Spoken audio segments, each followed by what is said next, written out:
Muy buenos días amigos, espero que se encuentren muy bien. ¿Cómo están? Espero que se encuentren al lado de sus seres queridos y toda la gente que ustedes aman. El día de hoy vamos a hablar sobre un tema muy importante que se dio en la historia de la humanidad. El fin de la Edad Media, o vamos a decir el colapso del mundo medieval, del cual nos hace acordar esta etapa de la historia, una pandemia. No es el COVID-19, amigo, es la famosa peste negra. Y vamos a hablar que el colapso del mundo medieval se dio a razón de una profunda crisis. Esta crisis demográfica y social se dio a razón de dos o de tres razones. Primero, se dio por el crecimiento demográfico, tuvo un retroceso a razón de que este descenso demográfico se dio a razón de que hubo condiciones climáticas desfavorables. En esta época de la historia se conoce que hubo una pequeña edad de hielo, es decir, descendieron la temperatura e hizo que toda Europa tuviera escasez y no hubo alimentos y hubo bastante hambruna en las principales ciudades medievales. Otra cosa que vamos a hablar también es el agotamiento de los suelos agrícolas. Hubo malas cosechas y por lo tanto hubo hambrunas. Entonces, es decir, las personas no tenían defensas altas y no pudieron afrontar tampoco esta pandemia. La famosa peste negra. La peste negra se da desde 1346 a 1353. Es una pandemia que cobra la vida de 600 millones de personas en Europa. Se dice que también fue la primera guerra bacteriológica. ¿Por qué? Porque los mongoles, al llegar a las ciudades italianas, o vamos a decir a los principales reinos, lanzaban cuerpos de personas que estaban infectados de este virus, y por lo cual generaba en las personas y en las ciudades generaba pánico y huían. Ahora, ¿cómo se trasladaba este virus? Este virus se daba de dos formas: de persona a persona, pero sobre todo de los roedores hacia las personas, a través de las pulgas. Te lo voy a explicar dentro de un momento un poquito más. Ahora, en los siglos XIV y XV se produjen levantamientos de parte de las poblaciones. ¿Por qué? Porque los tributos que cobraba la iglesia, el Estado, es decir, los reinos y los señores feudales, eran muy altos. Y eso hizo de que ellos de alguna forma consideran que el hecho de que era totalmente injusto. Caen los productos manufacturados y por lo tanto los artesanos no tenían trabajo. Vamos a hablar de la peste negra. Te decía, se dio en 1346 a 1353 en el siglo XIV. Más o menos unos 8 años, e incluso unos le dan un poco más, en el que va alargándose durante varios siglos también. Primero fue una pandemia y se le da razón de dos causas. Primero, la descomposición, supuestamente ellos los científicos creían por la descomposición de alimentos. Otra, porque había un conjunto de eclipses en esta época. Y tercero, porque tampoco había salubridad en ese momento. Las personas no tenían hábitos de higiene. Por ejemplo, ahora que hemos vivido el COVID-19 o que estamos viviendo el COVID-19, ¿qué lecciones nos está dando? De que nosotros tenemos que lavarnos las manos constantemente, las veces que podamos, de que si salimos a la calle tenemos que incluso guardar un distanciamiento social o un distanciamiento de entre persona y persona de 1,5 metros a 2 metros. Entonces, esos cambios también se dieron en esta época medieval.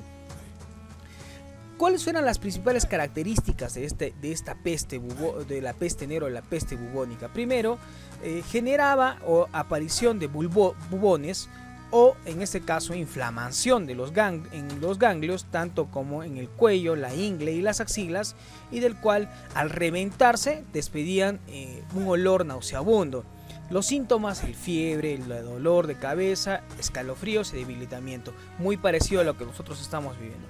El origen de la peste negra o la peste bubónica se dio en China y se extendió por toda Europa por la ruta de la seda. Recuerda que las caravanas vamos a decir, de comerciantes trasladaban ratas, porque estas ratas se metían en los productos a veces o se escondían, y las pulgas transmitían este virus hacia las personas. Aparecen los famosos médicos que tienen esos pico parecido de un pájaro, porque creían también de que las personas se podían contagiar solamente con el olor, y es por eso que ellos en ese pico guardaban esencias o vamos a decir esencias o plantas medicinales o plantas aromáticas para que no se puedan infectar. Pero en realidad, ¿por qué también en este caso también se expandió tanto?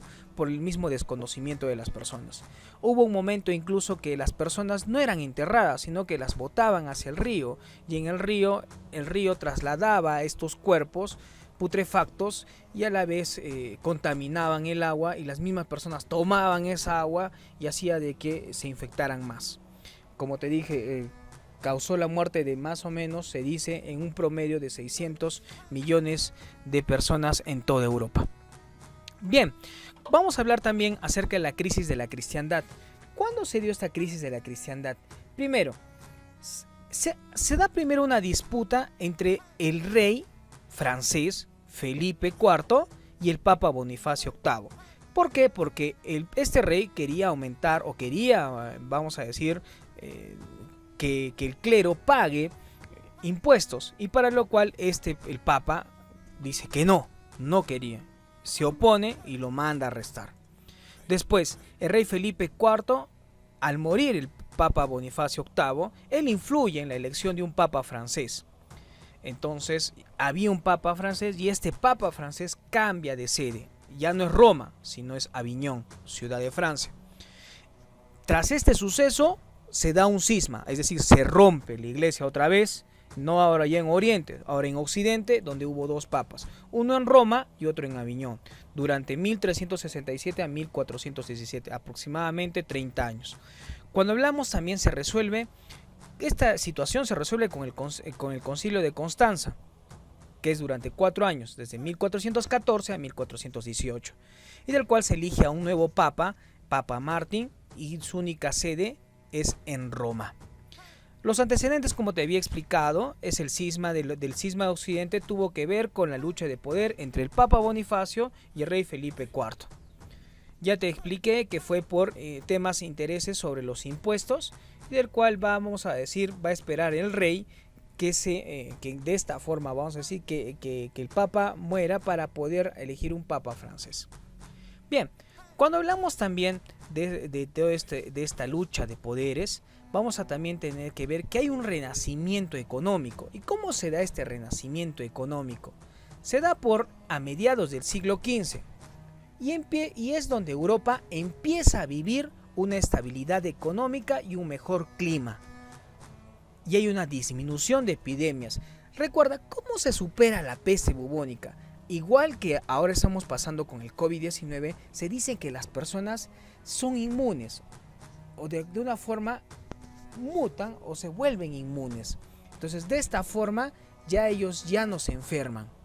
Es lo mismo y también se da mejoras higiénicas, por ejemplo, ya un mejor sistema de alcantarillado, ya hay algunas ciudades ya se vuelven un poco más higiénicas y hábitos que antes no tenían los ciudadanos medievales.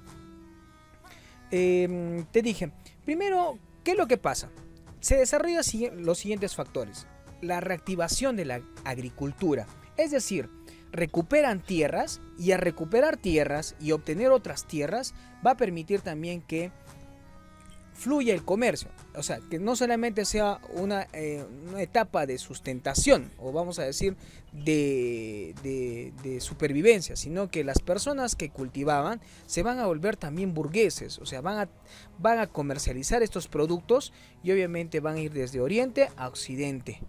Entonces, de alguna forma, estas personas que habían muerto por la peste negra, es decir, alguna persona eran 4 personas que mueren en una familia, mejor dicho, 4 personas que son de una familia, 3 de ellas mueren. Entonces, la única persona que queda hereda todas estas tierras, entonces se vuelve un burgués, tiene mayor poder económico.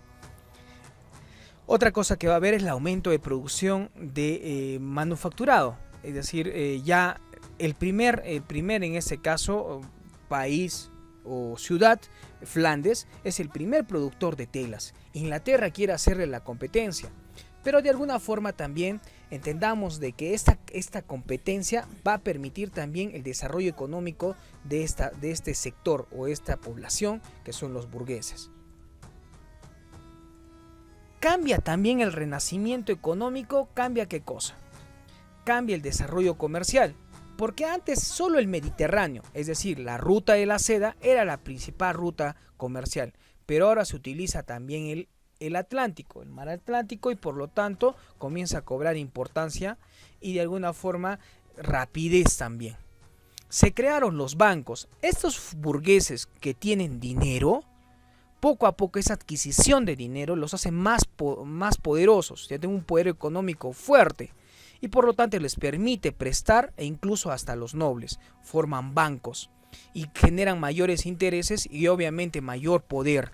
Entonces este es el origen de que estas personas en el futuro sean los grandes dueños corporativos de las empresas que nosotros hoy en día vemos. Ellos usan créditos y por lo tanto también aparece la letra de cambio. ¿Qué es una letra de cambio? Es como una forma de un pagaré. Es decir, yo voy a pagar algo y me comprometo de pagar esto, si no obviamente me van a quitar también ciertas cosas. Entonces ya empieza esa transacción económica que hoy en día conocemos. Entendamos también, como te había explicado, de que esta era la ruta mediterránea por tierra, pero mejor dicho, esta es la ruta de la seda por tierra. Pero vamos a entender que el Mediterráneo, el mar Mediterráneo, va a encontrarse de alguna forma influencia y poder y sobre todo una nueva forma de distribuir todos los productos económicos que teníamos en ese momento. Bien, ¿qué se transforma? Hay transformaciones sociales. Primero, la nobleza y el clero continúan siendo los más importantes, pero ¿quiénes aparecen? Los burgueses. Los burgueses porque los burgueses adquieren o empiezan a constituirse ese sector social del cual tiene poder económico, más no político, pero de acá 2 siglos después va a tener poder político y económico. Ahora, ¿quiénes son los menos beneficiados? Los campesinos y los siervos, porque son personas libres, pero siguen siendo pobres. Y tienen también duras condiciones, siguen viviendo para estas personas ricas y pagando impuestos. Qué injusto, ¿no? Que hoy en día incluso vemos que en una pandemia los más afectados son los pobres y sigue siendo así hoy en día. Ahora, los estados europeos a finales de la Edad Media quieren constituir. ¿Qué quieren constituir? Que el poder se dé sobre el rey, ¿ya? Pero primero te voy a explicar un poco acerca de estos estados europeos a finales de Edad Media. En Inglaterra, ¿qué es lo que pasa? En el siglo XII, los estados europeos, o es decir, los monarcas ingleses, dominaron parte de Francia. Pero ellos pierden en este caso, estas tierras conquistadas de los territorios franceses en la batalla de Boudinot en 1214. ¿Y qué es lo que le obliga al rey inglés?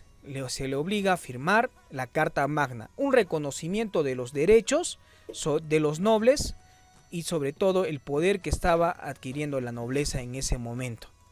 ¿Qué es lo que pasa en Francia? Felipe II, quien derrota a los ingleses, afianza su poder. Y hasta Felipe IV, debilita el poder de los nobles. Este rey se había dado cuenta que los nobles podían ir en contra de ellos. Entonces, por lo tanto, agrupa este sector en un consejo. Se da una guerra entre Francia e Inglaterra. ¿Cómo se llama esta guerra? La Guerra de 100 años, que en realidad dura más de 100 años. Dura desde 1337 a 1453. ¿Y cuál es su principal causa? Su principal causa es el control de las posesiones inglesas en Francia. Entonces, estos dos estados se enfrentan porque ambos querían ciertos territorios, el cual Francia sale, en este caso, victoriosa y afianza su poder hegemónico en toda Europa. Entendamos entonces, hace un momento te expliqué, ¿cuáles fueron las bases de los estados modernos? Vamos a decir, a finales ya de esta Edad Media. Primero, en el siglo XIV se da una idea de que se debe centrar el poder en el rey. O sea, tiene que ser una monarquía nacionalista, pero sobre todo que tiene como principal el rey. Para esto tiene que tener las siguientes características, o sea, la monarquía tenía que transformar ciertas cosas. Primero, ¿qué tuvo que hacer? Tenían que contratar gente con la ayuda de los burgueses, utilizaron la guerra y alianzas matrimoniales, es decir, el rey reconoce a los burgueses como personas influyentes y por lo tanto al casarlas con gente noble ya hay un reconocimiento económico y político, sobre todo político. Segundo, nombraron a obispos y autoridades eclesiásticas. El rey nombra a algunos obispos y para lo cual ya tiene aliados y eso le va a permitir tener cierto equilibrio político en los reinos. Otra cosa que vamos a decir también, limitan las atribuciones del Papa, es decir, el Papa ya no se mete, en este caso, en la legislación de este reino, ni en el control social, o sea, lo está haciendo de lado en un momento, para que solamente se centre el poder ¿en quién? En el rey. Para eso también la monarquía tenía que tomar ciertas medidas o ciertas decisiones. Entonces, tuvieron que te dar ciertos elementos y una forma de organizarlas. ¿Y qué es lo que hace estos estados modernos? Se organizan desde 1450 a 1500 con las siguientes características. Primero, una burocracia profesional, es decir, personas que se encarguen de recolectar los impuestos y por lo tanto hagan cumplir las órdenes en todo el territorio. Entonces estas personas son remuneradas, pero a la vez son leales hacia la corona y por lo tanto van a querer de alguna forma recolectar todos los impuestos posibles. Y se van a ganar obviamente reconocimiento social, ¿no? Van a ser parte de la nobleza.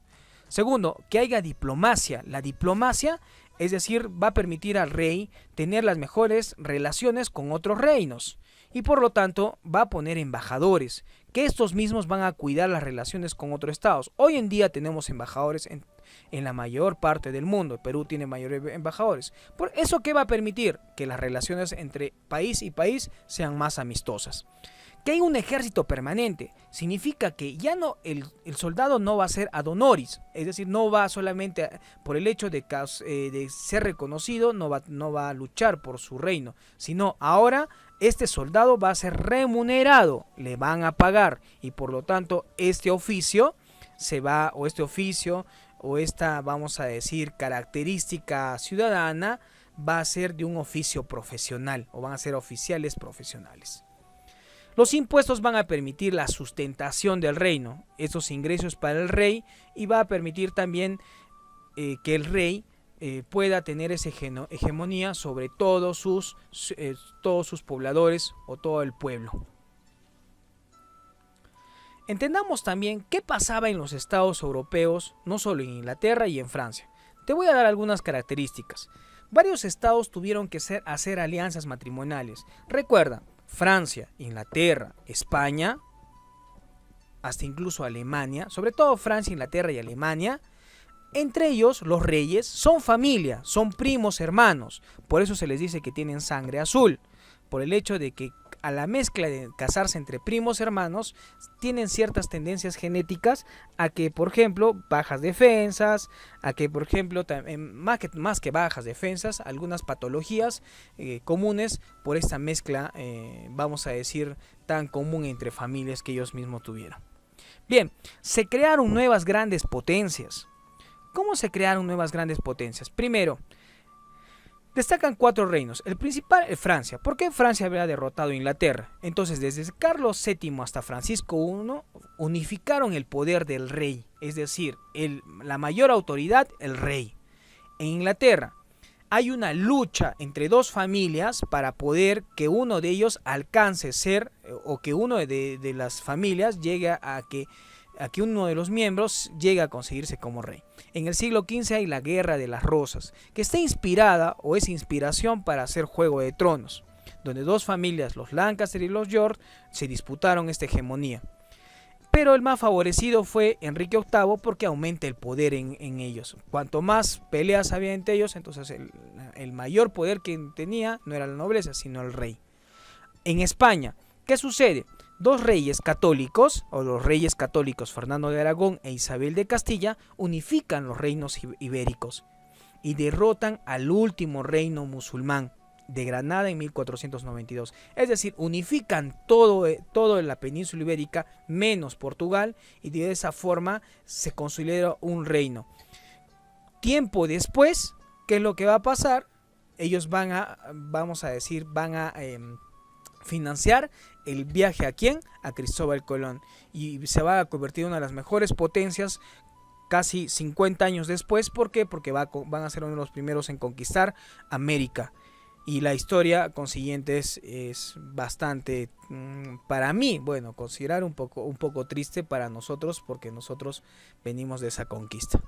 Bien, en Rusia, ¿qué es lo que pasa? Iván III unifica el país e incorpora nuevos territorios, y se designa como zar, es decir, un emperador.